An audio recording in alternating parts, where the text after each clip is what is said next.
Sa ngalan ng Ama at ng Anak at ng Espiritu Santo. Amen.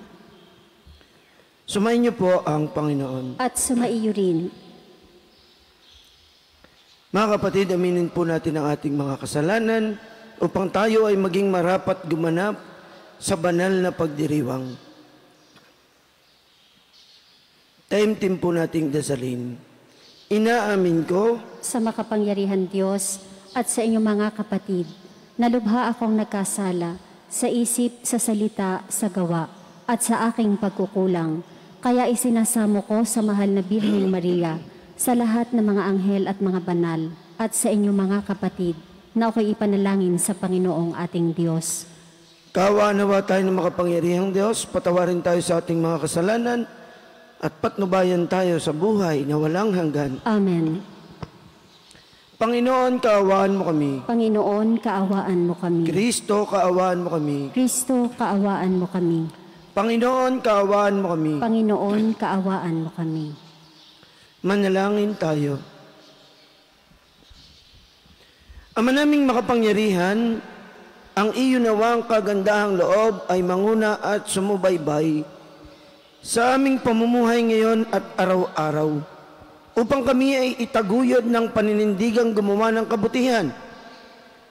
Sa pamamagitan ng Jesucristo, kasama ng Espiritu Santo, magpasawalang hanggan. Amen.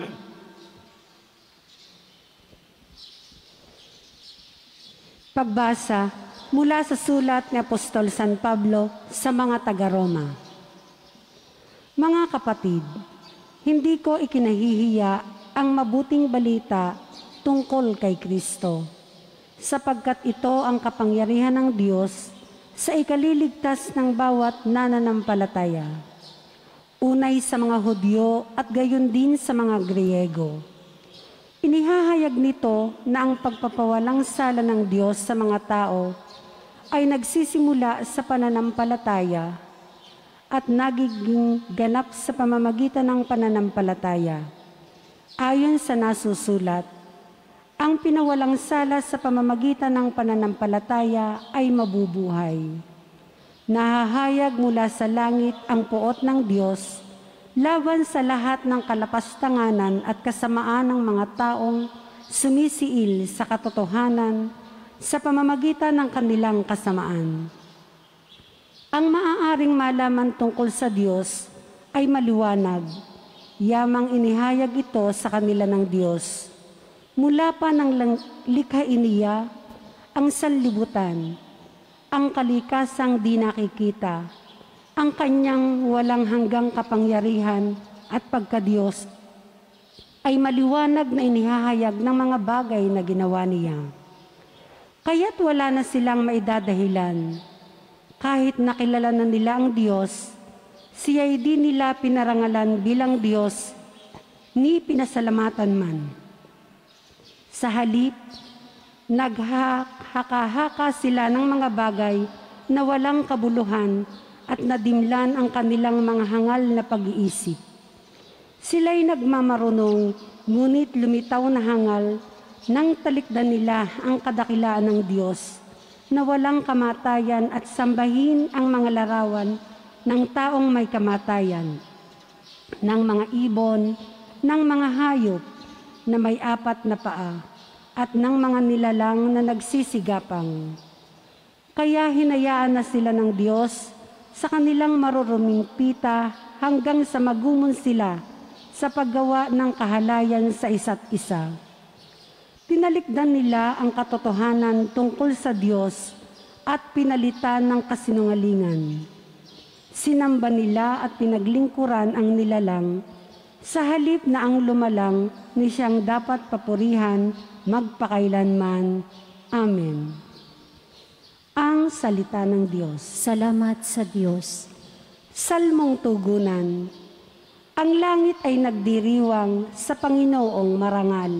Ang langit ay nagdiriwang sa Panginoong marangal. Ang langit ay naghahayag na ang Diyos ay dakila. Malinaw na nagsasaad kung ano ang kanyang gawa. Bawat araw, bawat gabi, ang ulat ay walang patlang. Patuloy na nag-uulat sa sunod na gabit araw. Ang langit ay nagdiriwang sa Panginoong marangal. Walang tinig o salitang ginagamit kung sa bagay, at wala ring naririnig na kahit na anong ingay. Gayunpaman, sa daigdig ay laganap yaong tinig, ang balita'y umaabot sa duluhan ng daigdig. Ang langit ay nagdiriwang sa Panginoong marangal.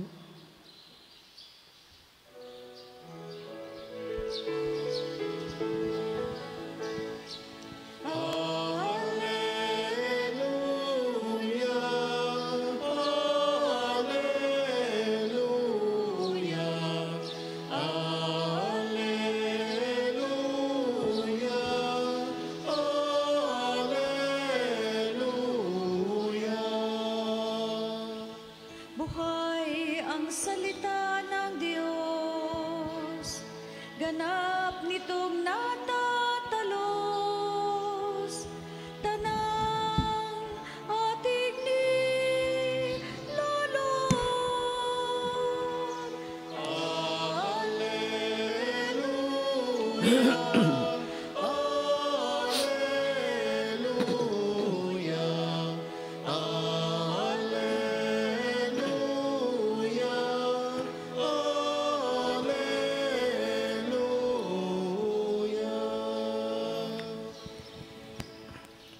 Sumain niyo po ang Panginoon. At sumaiyo rin. Ang mabuting balita ng Panginoon ayon kay San Lucas. Papuri sa iyo, Panginoon.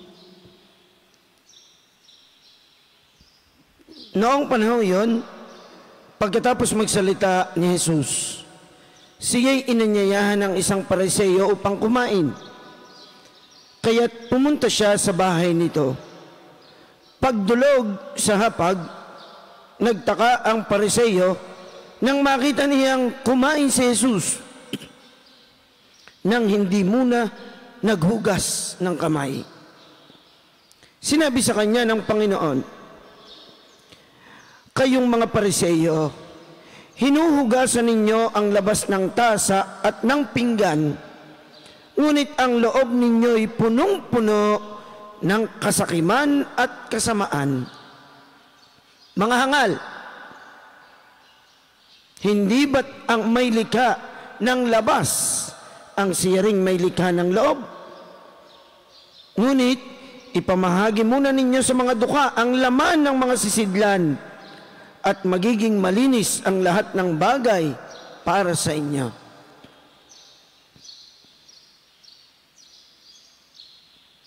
Minamahal na mga kapatid, ang mabuting balita ng Panginoon. Pinupuri ka namin, Panginoong Hesukristo. God bless po sa inyong lahat. Magandang umaga po sa mga sumusubaybay sa atin sa Facebook page ng ating parokya, mga nagsisimba tuwing umaga online. God bless po. Magandang umaga. Pakitingnan nga po ng inyong kamay. Tingnan niyo inyong kamay. Haplusin nyo na konti. Malambot ga po ang inyong kamay. Baka po may kalyo. Wala naman, kalyo. Di ba merong kanta tungkol doon yung pagbata, tinuturo yung I have two hands, ano? Di ba may kanta pong ganon? Mamami, alam niyo po yung kanta ngayon, yung pong, ay, pakisampulan nyo nga ho kami, pakikanta nyo nga nyo yung kwan. Kahit akapela lang mamami. Kasi gusto ko lang marinig ko na lahat yung kantang ito eh, ano? Sasampulan tayo ni Ma'am Ami yung kanta. Kasi hindi ako marunong kumanta. Pag kumanta ko dito, baka wala nang magsimba eh. Eh, tama-tama, nandito si Ma'am Ami. Araw-araw na angelic voice na inyong naririnig sa ating misa. Ma'am Ami, hindi lang ho yan pang misa ha. Talagang magaling kumanta si Ma'am Ami. Ma'am Ami, pakikanta nyo nga ho yung pambata na kanta na ano. Na gusto ko lang marinig, nakakatuwa yung kanta na yun eh. I have two hands, the left and the right. Hold them up high, so clean and bright. Clap them softly, 1, 2, 3. Clean little hands are good to see. Salamat po, Ma'am Ami. Talagang... Tingnan nyo nga po ulit ang inyong kamay. Baka hindi nyo ginugupitan ko, baka yan eh... Mahahaba na inyo ko kung ano-ano pang nakasingit, ha? pakinig niyo yung kanta, clean little hands are good to see. Di ba? Oh, ganda. Yan. Nakakatuwa pag malinis ang ating kamay. Pero ano po bang gusto nyo? Sapagkat yun ang tanong ni Jesus sa Ebanghelyo. Malinis na kamay o malinis na puso? Maganda pong malinis ang kamay. Pero mas maganda na malinis ang puso. Baka po malinis ang ating kamay, ayaw nating madumihan dahil hindi tayo gumagawa ng mabuti. Hindi baling madumihan ang ating kamay sa paggawa natin ng mabuti. Hindi baling ang ating kamay ay hindi malambot at nakakatakot maka-holding hands. Ano? Sabagay, may walang nakaka-holding hands. Ewan ko kayo, ano? Pero pagka kayo may ka-holding hands at ang inyong kamay na may magaspang pasaliha, ewan ko naman kung may makikipag-holding hands sa inyo, ano? Yung mga kamay na mas may mga ganyan no? Pag hawak mo, ano kamay yan? Magaspang pasaliha Ano? Pwedeng ipang is-is ng kaldero Yung wala ka ng hawak na kuhan, naging ginagamit yung pang is-is natin sa kaldero, di ka? No? Oo, yung ganyan, ginaganyan mo sa kaldero, no? Wala na kamay na ang ginagamit sa gaspang ng kamay. Paano ang kamay? Magaspang pasaliha. Hindi baling magaspang ang ating kamay, tumapal ang ating palad, at batbat ng kalyo, dahil tayo masipag gumawa ng mabuti. Ang mga Pariseo po, ayaw madumihan ng kamay, dahil mga tamad gumawa ng mabuti. Pinuna ni Jesus, sapagkat madumi naman at puno ng kabuktutan ang kanilang puso. Tatandaan po natin, hindi baling madumi ang kamay, lalo na sa paggawa ng kabutihan, at malinis naman ang ating puso. Malinis ang ating kalooban. Sapagkat, ang binibigyan pansin ni Jesus ay, hindi baling tayo ay pangit sa paningin ng iba, pero maganda tayo sa paningin ng Diyos. Lalo na sa makabagong panahon ngayon, ang mga tao ay gusto'y lahat ay maganda. Ako na lang yata ang walang pakialam ano kung ako'y pangit sa inyong paningin? Walang problema sa akin. Kahit pasabihin mo ako'y pangit, kahit sabihin mo ako'y maitim. Hindi ako takot mangitim Kahapon nga, ako po, ang aking pinagdaanan kahapon, kung alam nyo lang, kaming mga parihoy nagbisikleta sa pangunguna ni Father Stephen, ang aking partner. Akala ko'y short ride laang. Naku po, pagkalayo ng aming pinutay kainitan, nabot kami ng alas 12. Hanggang sa ako'y nagkandakisig na. Kinisig na ako, 2 binti, 2 ngita. Ako'y tumigil na. Tumawag na ako ng saklolo. At gusto ko nang magsakay. Sa sobrang layo ng aming pinuntahan.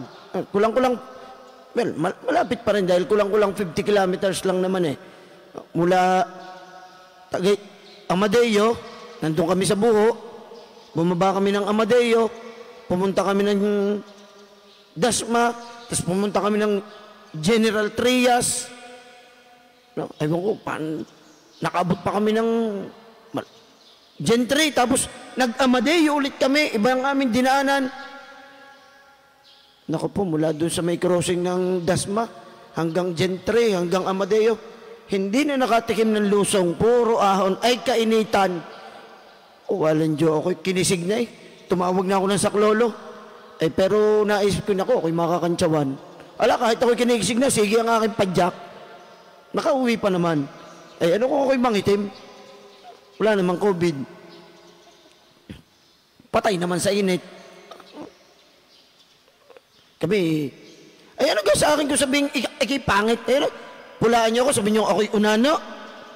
Ano ko ako'y unano? Si Jan, mga ako'y unano Nung isang araw, pinag-uusapang kabute.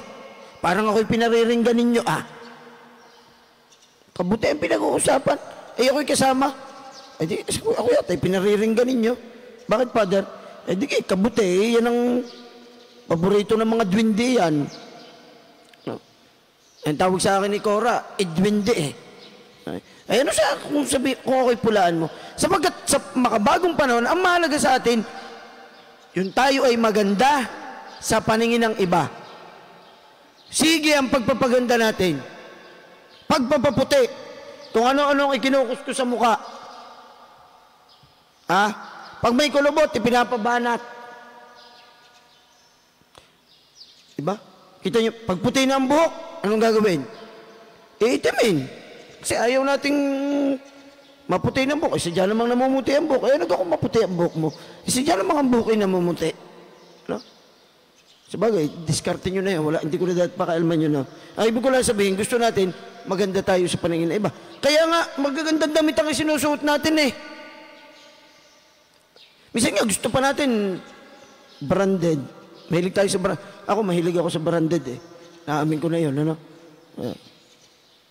Mga kapatid ko, kaya nagagastusan ng mga kapatid ko Binibili ako ng damit. Binubudol-budol ko lagi. Gusto natin maganda tayo Pero ang tanong, maganda ba tayo sa paningin ng Diyos? Baka maganda tayo sa paningin ng iba. Pero pangit tayo sa Diyos. Baka maganda lang ang panlabas. Madumi at pangit ang kalooban. Yan ang nais bigyang pansin ni Jesus. At yan napakagandang paalala sa atin. Hindi ba rin pangit po tayo sa paningin ng iba? Basta maganda tayo para sa Diyos. Hindi baling madumi ating katawan kung ito na may nadudumihan sa paggawa ng mabuti. Kung ang ating kamay, ang ating sarili madumi dahil sa paggawa natin ng masama, ay lalong madumi ang ating puso at ang ating kalooban. Hindi baling madumihan ang ating kamay, mga kapatid. Gumawa po tayo ng mabuti.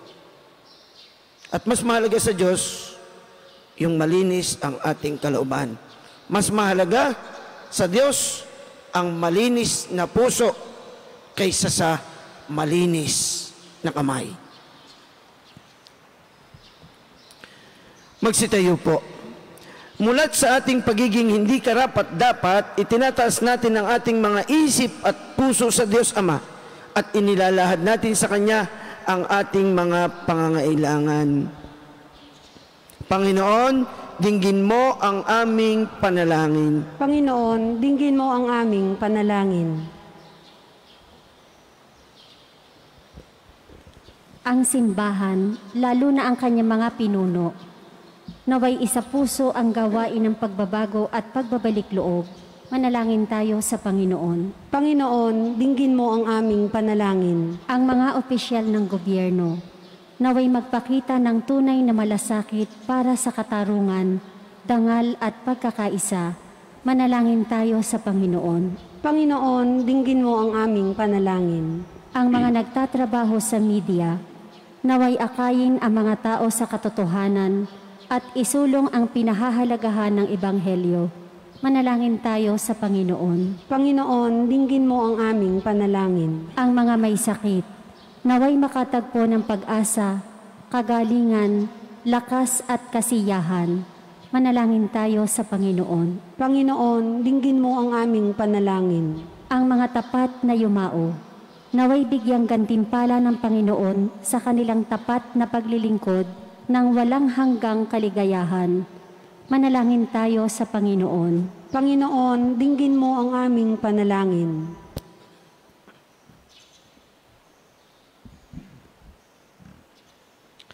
Ama naming Diyos, tulungan mo kaming ibigin at paglingkuran ka sa Espiritu at katotohanan sa magitan ng Jesucristo na aming daan. Hinihiling po namin ito sa magitan ng Jesucristo na aming Panginoon. Amen.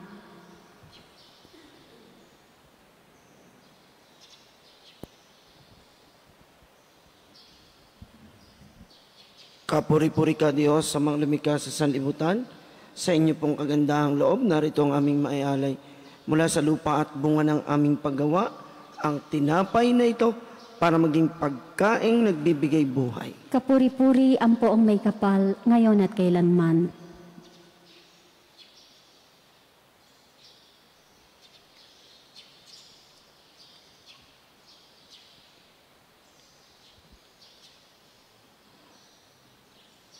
Kapuri-puri ka Diyos, amang lumikha sa sanlibutan. Sa inyo pong kagandahang loob, narito ang aming may-alay.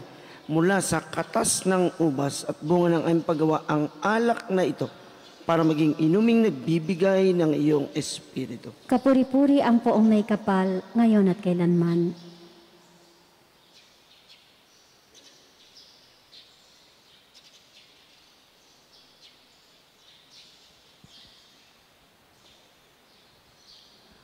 Manalangin po tayo mga kapatid upang ating paghahain ay kalugdan ng Diyos amang makapangyarihan. Tanggapin nawa ng Panginoon itong paghahain sa iyong mga kamay, sa kapurihan at karangalan sa ating kapakinabangan at sa buong sambayanan niyang banal. Ama naming lumikha, tanggapin mo ang aming mga panalangin na sumasaliw sa aming paghahain upang ang ginaganap naming pagdiriwang kami makatawid sa kaluwalhatian. Sa pamamagitan ni Jesucristo, kasama ng Espiritu Santo, magpasawalang hanggan. Amen. Sumayin niyo po ang Panginoon. At sumaiyo rin. Itaas po natin sa Diyos ang ating mga puso at diwa. Itinaas na namin sa Panginoon. Pasalamatan po natin ang Panginoong ating Diyos. Marapat na siya ay pasalamatan. Ama naming makapangyarihan, tunay nga pong marapat na kayo ay aming pasalamatan sa inyong paglingap at kagandahang loob. Ang tao'y nilikamot pinapangasiwa sa sansinukob. Sa hangad mong siya'y iwastong lubos, siya'y pinagdusa mo sa kanyang pagtalikod. Sa iyong paggiliw, iyong ipinahintulot na makabalik siya sa pamamagitan ni Kristo Jesus. Kaya kaysa ng mga anghel na nagsisiawit ng papuri sa iyo nang walang humpay sa kalangitan, kami po'y nagbubunyi sa inyong kadakilaan. Santo, Santo, Santo, Panginoon Diyos ng mga hukbo, napupuno ang langit at lupa ng kadakilaan mo. O sana sa kaitaasan, pinagpala ang naparirito sa ngalan ng Panginoon. O sana sa kaitaasan. Ama naming banal, ikaw ang bukal ng tanang kabanalan, kaya't sa pamamagitan ng iyong Espiritu, kaya't mong banal ang mga kaloob na ito, upang para sa amin ay maging katawan at dugo ng aming Panginoong Jesucristo. Bago niya pinagtiisang kusang loob na maging handog, hinawakan niya ang tinapay, pinasalamatan kaniya, pinagati-hati niya yon, iniabot sa kanyang mga alagad at sinabi, tanggapin ninyong lahat ito at kanin. Ito ang aking katawan na ihandog para sa inyo.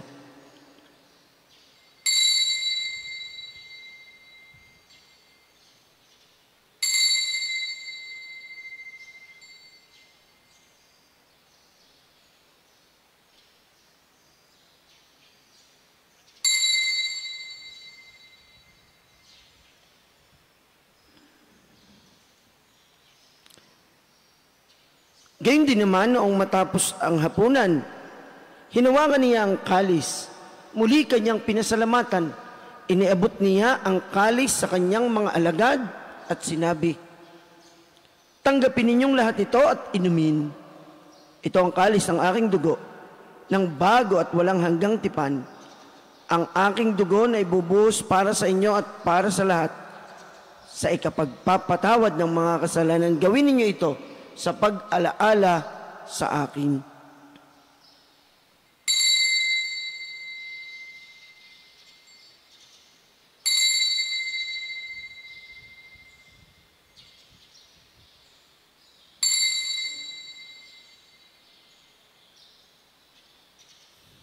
Ipagbunyi po natin ang misteryo ng ating pananampalataya. Si Kristo'y namatay, si Kristo'y nabuhay, si Kristo'y babalik sa wakas ng panahon.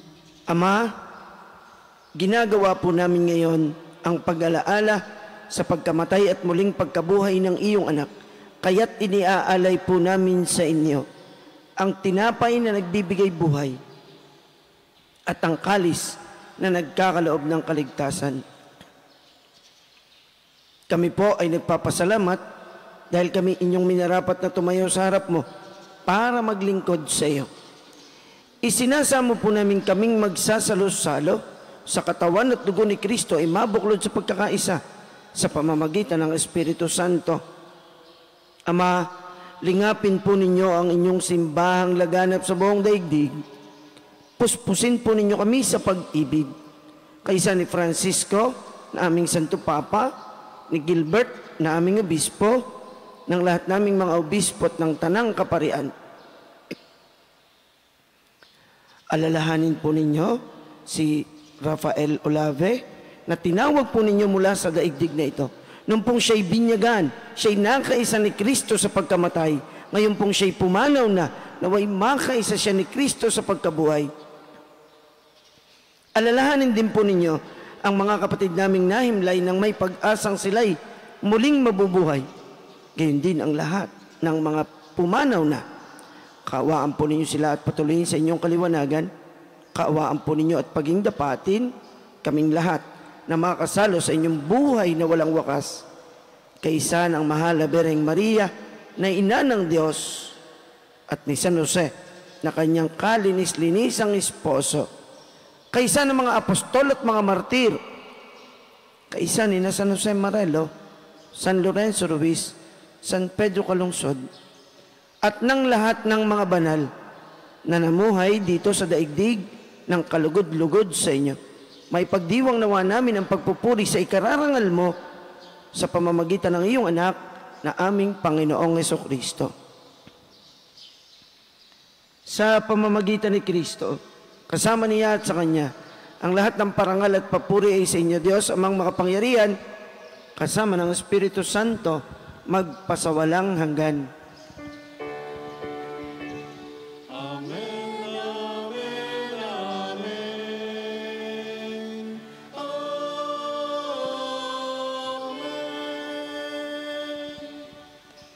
Itinuro po sa atin ng ating Panginoong Jesucristo na ituring natin at tawagin ang Diyos bilang ating Ama, buong kababaang loob. Idulog po natin sa Kanya ang lahat nating mga panalangin, kahilingan at mga pagsusumamo.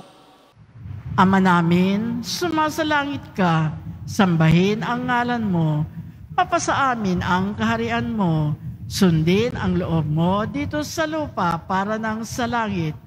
Bigyan mo kami ngayon ng aming kakanin sa araw-araw at patawarin mo kami sa aming mga sala para ng pagpapatawad namin sa nagkakasala sa amin at huwag mo kaming ipahintulot sa tukso at iadya mo kami sa lahat ng masama. Hinihiling po namin kami iadya sa lahat ng masama. Pagkalooban ng kapayapaan araw-araw, iligtas sa kasalanan at ilayo sa lahat ng kapahamakan. Samantalang aming pinananabikan ang dakilang araw ng pagpapahayag ng tagapagligtas naming si Jesucristo. Sapagkat iyo ang kaharian, ang kapangyarihan at ang kapurihan, magpakailanman. Amen. Panginoong Jesucristo, sinabi po ninyo sa inyong mga apostol, kapayapaan ang iniiwan ko sa inyo. Ang aking kapayapaan ang ibinibigay ko sa inyo. Tungayan po ninyo ang aming pananampalataya at huwag ang aming mga pagkakasala. Pagkalooban po ninyo kami ng kapayapaan at pagkakaisa, ayon sa inyong kalooban, kasama ng Espiritu Santo, magpasawalang hanggan. Amen. Ang kapayapaan ng Panginoon, nawa ay lagi pong sumainyo. At sumaiyo rin. Maghangad at magbigayin tayo ng kapayapaan ni Kristo sa bawat isa. Kordero ng Diyos na nag-aalis ng mga kasalanan ng sanlibutan, maawa ka sa amin. Kordero ng Diyos na nag-aalis ng mga kasalanan ng sanlibutan, maawa ka sa amin. Kordero ng Diyos na nag-aalis ng mga kasalanan ng sanlibutan, ipagkaloob mo sa amin ang kapayapaan.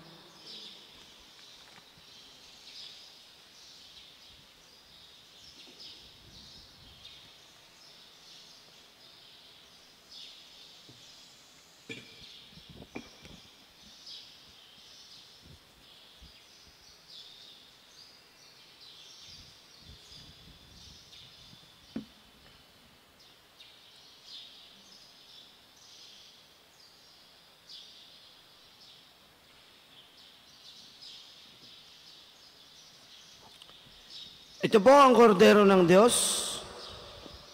Narito ang ating Panginoong Hesukristo. Siya ang mag-aalis, magpapatawad ng ating mga kasalanan. Mapapalad po tayong lahat na inaanyayahang magkasalo sa kanyang banal na piging. Panginoon, hindi ako karapat-dapat na magpatuloy sa iyo, ngunit sa isang salita mo lamang ay gagaling na ako. Ang katawan ni Kristo. Amen. Panginoong Jesus, ako ay nananalig na ikaw ay nasa kabanal-banalang sakramento sa altar. Iniibig kita ng higit sa lahat at minimithi kong tanggapin ka sa paraang espiritual. Dahil hindi ko kayang tanggapin sa panahon ngayon ang iyong katawan at dugo sa banal na sakramento. Kahit man lang sana ay matanggap kita sa paraang espiritual sa aking puso. Niyayakap kita na para bang andito ka na talaga sa aking puso. At iniaalay ko ng buong puso ang aking sarili sa iyo. Huwag mong pahintulutang mawalay ako sa iyo. Amen.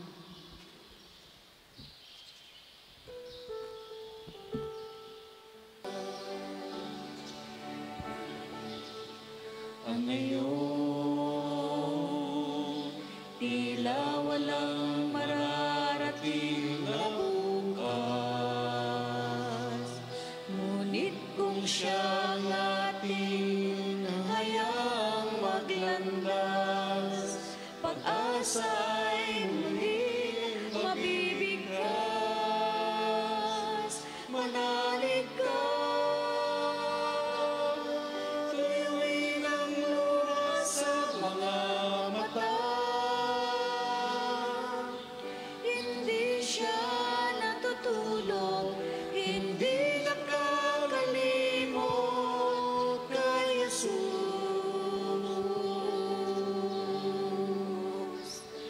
Manalig ka.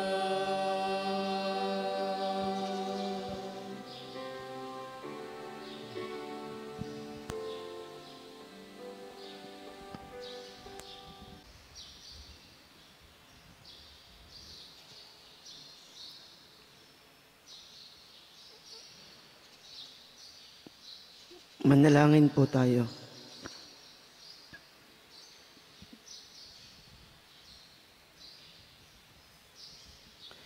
Ama naming mapagmahal, ngayon kami iyong pinapakinabang sa katawat dugong banal, iniluluhog namin sa dakila mong kabutihan sa tanan, na kami gawin mong kasalo sa iyong buhay.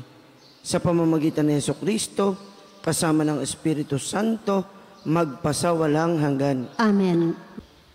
Sumainyo po ang Panginoon. At sumaiyo rin. Patnubayan nawa po kayong lagi ng poong may kapal upang laging sumainyo ang kanyang kapayapaan at kaligtasang magpasawalang hanggan. Amen. At nawa ay pagpalain po kayong lahat ng mga pangyarihan at lubang mapagmahal nating Diyos ng Ama at ng Anak at ng Espiritu Santo. Amen. Ang banal na misa ay naialay na. Humayo kayong taglay ang pag-ibig ng ating Panginoong Hesukristo. Salamat sa Diyos.